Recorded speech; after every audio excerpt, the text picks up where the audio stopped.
Hello, habari. Leo napenda tujifunze kuhusu masuala ya ndoa. Wanawake wengi wa sasa wanalalamika wakisema, kwa nini wanaume wa sasa hawaoi? Kwa nini wanaume wa sasa wanatoa ahadi nyingi za kuoa lakini hawatuoi? Hiyo ni kwa nini? Ninachotaka nikufunze ni kwamba wanaume wanamtafuta mwanamke kwa sababu mbili. Ya kwanza ni upendo, ya pili ni ngono. Lakini linapofika swala la kuoa, mwanaume hamuoi mwanamke kwa sababu ya ngono wala upendo.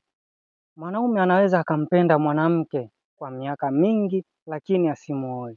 Mwanaume pia anaweza akafanya ngono na starehe kwa mwanamke huyo kwa miaka mingi zaidi lakini bado asimuoe.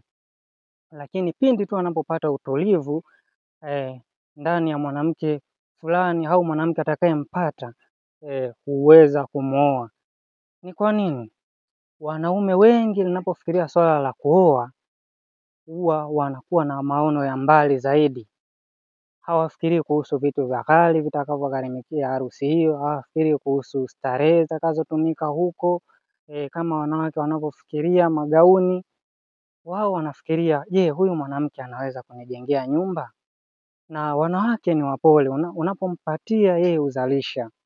Ndio maana mwanamke ukimpatia pesa anakupatia amani, ukimpatia manunuzi ya chakula, ya vitu vya kupikia chakula, yeye atakuzalishia chakula, ukimpatia mbegu atakuzalishia watoto.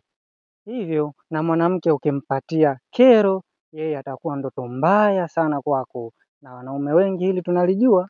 So mwanaume anaweza akakutana na mwanamke kwa mwezi mmoja tu na bado akasema huyu mwanamke namuoa. Kwa nini?